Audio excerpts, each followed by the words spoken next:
What's up, y'all? I'm Jordan Hall, and today I want to talk to any of you parents who may be feeling a little bit of guilt about not being able to get your kids everything they want for Christmas this year. If this is you, I am here to release you from that guilt. I'm a parent of several little kids myself these days, so I feel you on this, but more importantly, I'm a former kid who has some experience in this arena.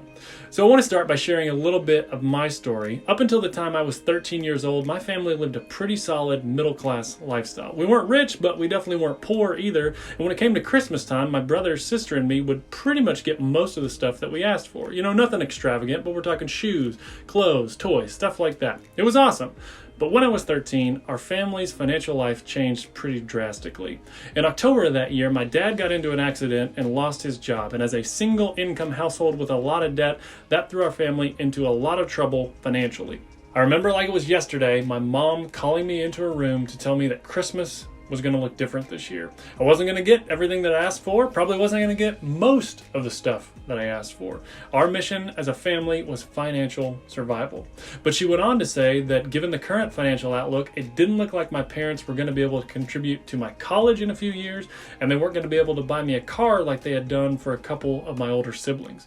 Now, all this came with a certain amount of emotional weight, but it's what she said next that was life-changing. She looked me in the eye and she told me that if I wanted to go to college, and if I wanted to get those other things, she knew I had the ability to go out and pay for them myself. It's a powerful thing when a mom speaks to her son in that way. I mean, I was only 13, but she wasn't talking to me like I was still a little boy. She was speaking to me like I was becoming a man. She wasn't apologetic because she couldn't get me everything I wanted for Christmas. She was empowering because she knew I had the ability to go earn things on my own. Now, as a parent myself, I can only imagine how difficult that conversation must have been for her. But she had the wisdom, even in that unpleasant situation, to recognize that her job was not to protect me from every little disappointment, but to prepare me for life in the real world.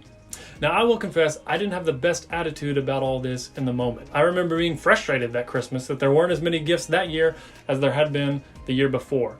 But shortly thereafter, I did begin to take control of my financial future. I started working like crazy and built a business that paid my way through college and eventually even law school. And I had to develop skills and habits that have continued to serve me even today as I run my own businesses. And all that happened because she had the courage to tell her kid not what he wanted to hear, but what he needed to hear.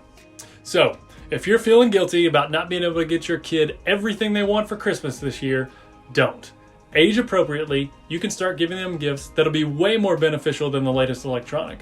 That's the gift my mom gave me that Christmas, and maybe this is the year you can give your kid the same thing. I'm Jordan Hall. Thanks for watching.